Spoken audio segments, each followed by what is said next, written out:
All right, let's jump into this deep dive. We're going to help you land that dream job as a food science lecturer. Sounds fun. Yeah.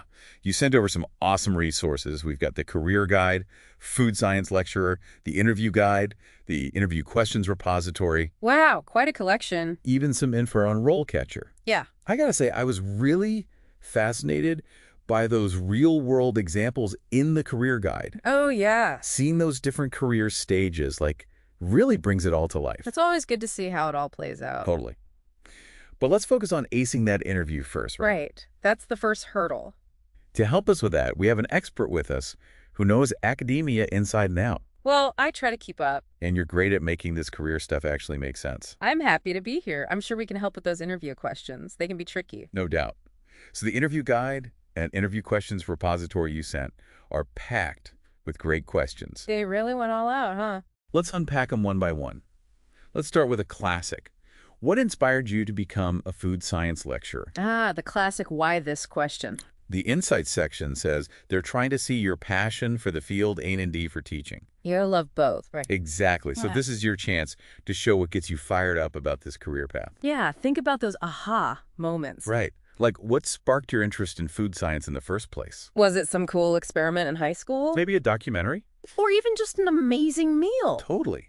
And then connect those experiences to why you want to teach. Share that knowledge, Exactly. Yeah. The guide also says, don't go off on tangents. Ah, keep it relevant. Yeah, stick to what truly drew you to this specific path. Oh, and I loved this bit from the sample responses. My fascination with food science started when I realized that even the simplest dish is like a symphony of chemical reactions. It's a good one. It's true, it really is. It's all about finding that personal connection. And the career guide really emphasizes showcasing your journey, not just listing your qualifications. Yeah, tell your story.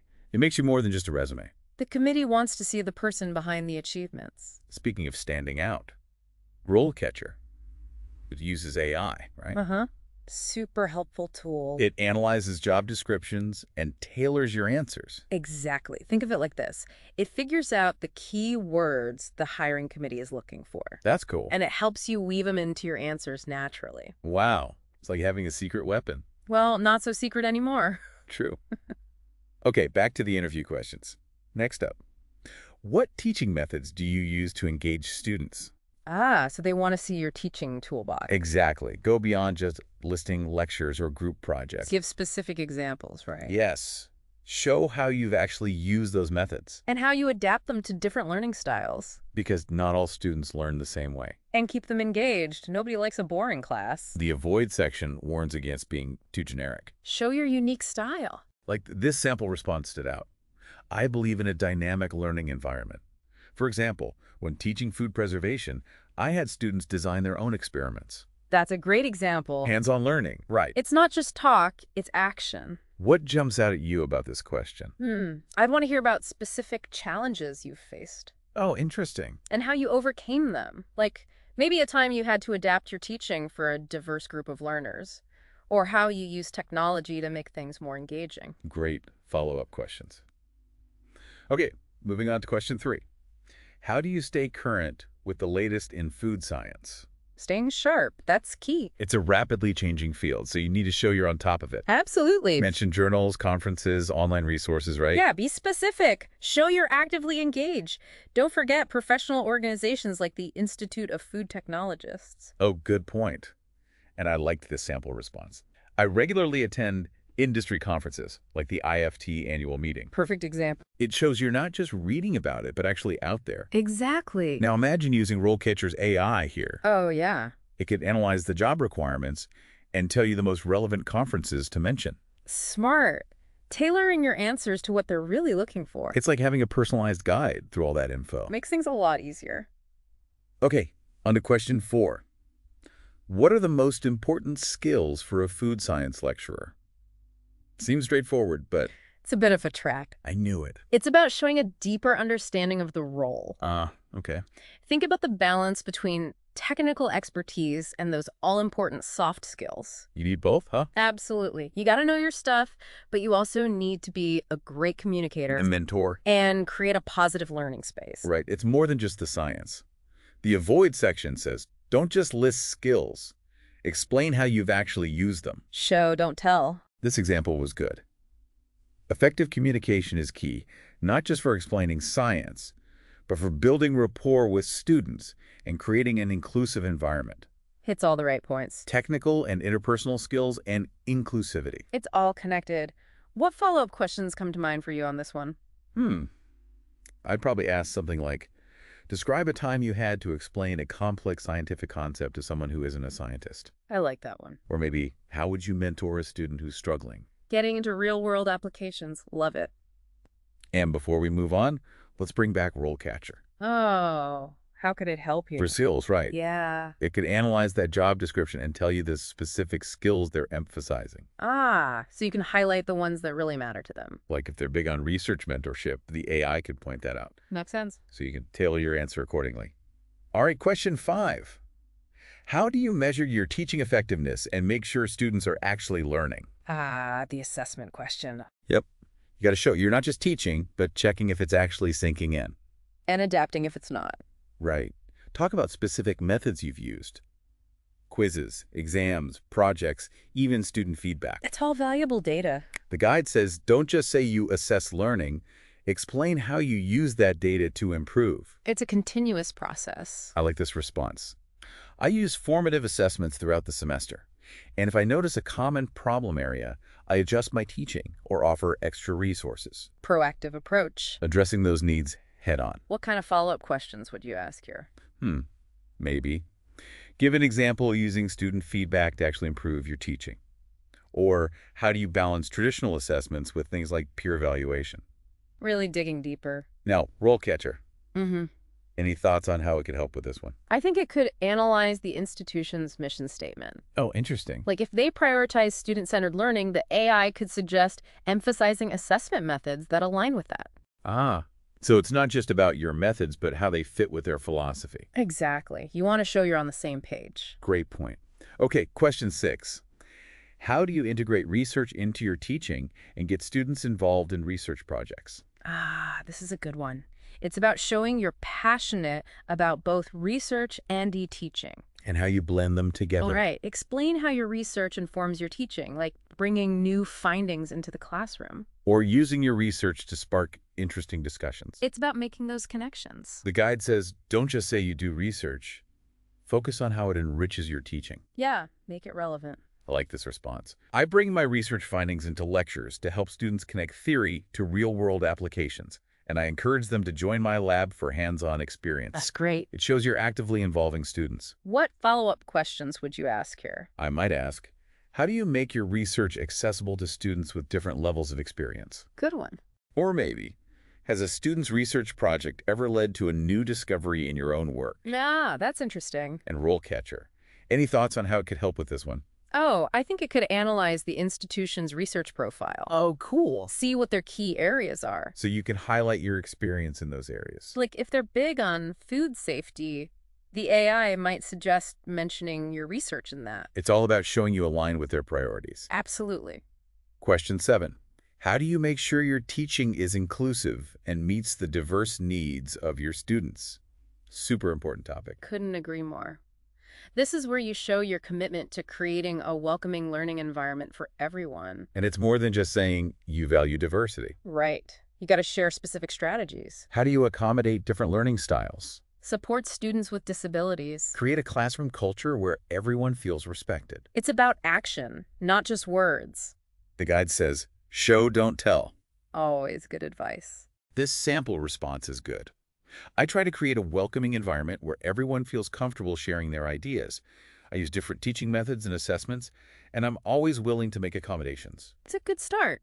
But maybe it could be even stronger with specific examples. Yeah, like mentioning universal design principles or offering flexible deadlines. Or even seeking training on how to support students with learning differences. That kind of detail really strengthens your answer. What kind of follow-up questions would you ask here? Maybe something like, describe a challenge you faced creating an inclusive environment and how you addressed it. Or maybe, how do you bring diverse perspectives into your curriculum? Makes you think. Yeah. Before we move on, let's bring RoleCatcher back. Oh, how could it help with inclusivity? I think it could analyze the institution's website and statements on diversity and inclusion. Ah, See what their specific commitments are. so you can tailor your answer to their values. Like, if they're focused on supporting first-generation college students, the AI might suggest highlighting your experience with that. It's about showing you understand their priorities. Exactly. Yeah. Question 8. What strategies do you use to motivate students and get them actively participating? Keeping them engaged. It's all about creating a dynamic learning experience. Show your creativity. Think about specific things you've done to spark their curiosity. Encourage collaboration. Make them feel ownership of their learning. The guide says, be specific, avoid generic answers. Make it real. This sample response was good. I create an environment where students feel comfortable asking questions, sharing ideas, and challenging assumptions. I use group projects, debates, and problem-based learning to get them involved, That's a great approach. encouraging that active participation. What follow-up questions come to mind here? Maybe.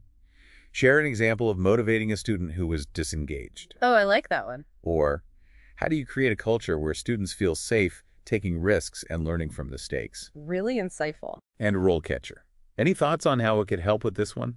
I think it could look at the institution's student demographics. Oh, interesting. See if there are any specific characteristics or challenges that might affect motivation. So you can tailor your approach. Like, if they have a lot of commuter students, the AI might suggest highlighting your experience with engaging students who have time constraints. It's about understanding their unique student population. Definitely. Okay, last question from the interview guide. How do you balance your teaching and research responsibilities? The classic balancing act. It's all about time management and knowing your priorities. You've got to have a system. Think about strategies you've used to stay organized Manage your time. and maintain that work-life balance. It's important. The guide says, don't be vague, give concrete examples. Show, don't tell. This response was good. I use a planner to schedule everything, and I set aside dedicated time for both research and teaching each week. I prioritize tasks and delegate when I can. That's a solid approach. Structured and proactive. And it shows you understand delegation and prioritization. Key skills. What follow-up questions would you ask here? Maybe something like, describe a time you had to juggle multiple deadlines. How did you handle it? That's a good one. Gets to the heart of it. Or, how do you make sure your research doesn't take away from your teaching and vice versa? Keeping that balance. Now, last call for RoleCatcher. How could it help with this time management question? I think it could analyze the specific expectations in the job description. Oh, good point. Like if they're really emphasizing undergraduate teaching or a high level of research productivity, The AI could suggest tailoring your answer accordingly. showing you can handle their specific demands. It's all about alignment. Absolutely. And speaking of alignment, there's something else in the career guide I wanted to touch on. Associated certifications. Ah, yes, those can be great for boosting your credential. It lists things like certified food scientist, certified culinary scientist, Correct. certified quality auditor, even HACCP certification. Quite a few options. What do you think about the value of these for aspiring food science lecturers? Oh, they're definitely valuable. Highly respected in the industry. And they show commitment. Right. Absolutely. The deep understanding of industry standards. It's like going above and beyond those academic It qualifications. shows you're serious about your professional growth. And adds another dimension to your expertise. You're not just book smart, you've got practical skills too. And speaking of practical experience, I wanted to talk about those example profiles in the career guide. They were really insightful. They paint a good picture of the journey. Like, the entry-level profile was someone with a bachelor's in industry certifications Yeah. who wanted to start teaching. Everyone starts somewhere. It's a good reminder. And then the junior lecturer profile had a master's in publications. Continuous learning. And then senior lecturer, leading teams, developing new teaching methods, getting grants, The responsibilities grow. and the impact. And finally, principal food science lecturer, overseeing everything, collaborating with industry, groundbreaking research. A truly influential role. It's a challenging path, but so rewarding. It really lets you make a difference. I think our listener has great potential in this field. I agree. We've covered a lot in this first part. We unpacked those interview questions, talked about certifications, and explored those career stages. A good foundation. And I think our listener is well equipped for the next stage of their journey. I believe so too. Before we jump into the last interview question, I was thinking about something you mentioned earlier. showcasing your abilities beyond just those traditional qualifications. Oh, yeah, that's important. It's not just about what's on paper anymore. The career guide touches on this too. Hmm. It seems really relevant now with how competitive things are. For sure. You got to stand out. It mentions things like publishing your research, presenting at conferences, even having your own professional website. All great stuff. It shows you're not just learning, but actively contributing. Building your brand as a food science expert. Exactly. And that makes a big difference when you're applying for academic jobs. It shows you're taking initiative. Going the extra mile. What about networking? The career guide emphasizes that a lot too. Oh, networking is huge in academia. Conferences, organizations, connecting with people, It's how you build relationships. find new opportunities. Stay up to date on what's happening in the field. It's not just about showing up, right? Nope. You got to engage, make real connections. Be part of the conversation. Exactly. It's about building those mutually beneficial relationships. Sharing your knowledge. Learning from others. Finding ways to collaborate. The career guide even mentions LinkedIn. Oh, yeah. What do you think about using online platforms like that? LinkedIn's a great tool. Keep your profile updated, highlight your skills, and engage with people. Share interesting articles, comment on posts, join relevant groups. It's like networking, but supercharged. You can connect with people all over the And world. build those relationships over time. Exactly. So when you do apply for a position, you already have those connections. Okay, let's get back to the interview questions. We've done 8, so here's the final one. How do you handle a student who's constantly disruptive or disrespectful in class? This is a tough one. It's about classroom management and how you handle conflict. Essential skills for any teacher. It's not just about stopping the behavior, but figuring out what's causing it. And finding a solution that works for everyone. Exactly. The guide says you need to show empathy, be professional, and focus on finding constructive solutions. This sample response was good. I believe in addressing disruptive behavior directly, but respectfully. I try to understand the student's perspective and see if there are any underlying issues. Then, I work with them to set clear expectations and consequences and offer support and resources. That's a great approach, balanced and thoughtful. You're not just reacting, you're trying to understand the situation. What kind of follow-up questions would you ask here? Maybe. Tell me about a time you had to deal with a particularly challenging student. What did you do and what happened? Oh, that's good. Gets into specifics. Or, how would you involve parents or guardians? It's important to consider that angle, too. It's not just about having a plan, though, right? Right. It's about creating a classroom culture of respect and open communication. So that disruptive behavior is less likely to happen in the first place. Exactly. Proactive is always better than reactive. What about RoleCatcher? How could it be used for this question? Oh, I think it could analyze the institution's policies on student behavior. From their student handbook, maybe. Yeah, see if they have specific rules or procedures. So you can align your answer with their guidelines. Like if they have a zero tolerance policy on certain behaviors, the AI could point that out. It shows you've done your homework. That you're ready to handle those specific challenges. I think we've really given our listener a lot to work with here. They should be able to craft some great answers to those interview questions. I think so too. Preparation is key. Take time to think about your experiences. Practice your answers out loud. And don't forget about RoleCatcher's AI tools. They can really give you an edge. Okay, before we wrap up, I wanted to go back to the career guide and its focus on continuous learning. Ah, yes. That's essential in food science. Things are always changing. New technologies, new research, new consumer trends. You gotta stay ahead of the curve. It mentions going to conferences, getting advanced degrees or certifications, even just reading industry publications. It all adds up. What do you think about the value of those activities? They're all important. Conferences connect you with people and expose you to new ideas. Advanced degrees or certifications show you're committed to learning more. And staying current on publications keeps you informed. It's a constant cycle of learning, growth, and contributing to the field. Couldn't have said it better myself. And it's something that never really ends. The best food science lecturers are the ones who are always curious and always learning. Always looking for new ways to innovate. And that brings us back to our listener.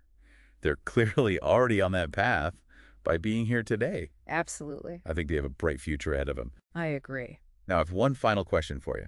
It's something that was mentioned briefly in the career guide, but I think it deserves a deeper dive. Okay, I'm intrigued. What is it? The guide talked about how the food industry is constantly evolving, but I'm thinking even bigger. How do you think things like 3D food printing and personalized nutrition will change the future of food science education and research? Wow, that's a great question. It's something every aspiring food science lecturer should be thinking about.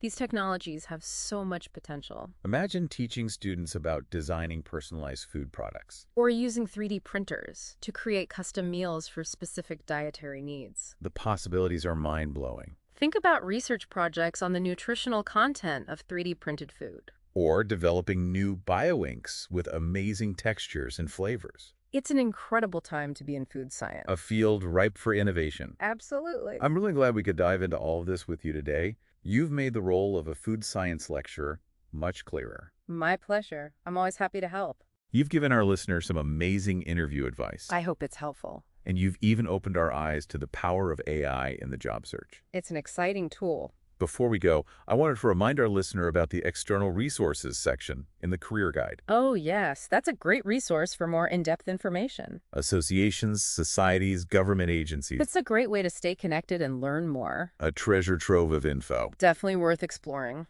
Well, I think we've covered everything we set out to do today. We took a deep dive into the world of food science lecturers. We did. We gave our listeners some powerful interview strategies. And hopefully some confidence. And we explored the cutting edge of AI in the job search. It's been a great discussion. To our listener, we wish you the best of luck in your interview. And in your future career. Remember, your passion, your preparation, and your willingness to embrace new technologies will take you far. The world of food science needs people like you. That's a wrap for today's deep dive. We'll be back next week with another exciting career exploration. See ya! Until then, happy learning. It's really amazing to think about how these new technologies are changing what's possible in food science. Yeah, it's incredible. For people who want to be lecturers, it's like a chance to really shape the next generation of food scientists. Absolutely. You can get students excited about these advancements and empower them to, help feed a growing population in a sustainable way. It's not just about teaching the science anymore. It's about inspiring problem solvers. Exactly. That's what makes being a food science lecturer so rewarding. You can share your passion and knowledge, but also inspire others to make a real difference. Speaking of making a difference, I wanted to touch on one more thing about RoleCatcher. We talked about how it helps tailor your answers, but what about the feedback part? Oh, yeah. The feedback is super helpful. The AI can analyze your video rehearsals. Oh, wow. And give you personalized feedback on how you come across. So it's like having a coach who can help you improve your delivery. Exactly. It can point out things like clarity, pacing, your overall impact. That's got to be incredibly useful when you're prepping for a big interview. It can help you identify your strengths and weaknesses so you go into the interview feeling more confident. It sounds like RoleCatcher could really give people an edge in the academic job market. I think so. It takes a lot of the guesswork out of it. Well, on that note, I want to thank you so much for sharing your expertise with us today. Your insights have been so valuable. It's been my pleasure. I love talking about food science and helping people achieve their goals. To our listener, we wish you the best of luck in your interview and in your future career as a food science lecturer. Go get 'em. Remember, your passion, your preparation, and being open to new technologies will take you far. The world needs passionate food scientists. That's a wrap for today's deep dive. Thanks for having me. We'll be back next week with another exciting career exploration. Until then, happy learning.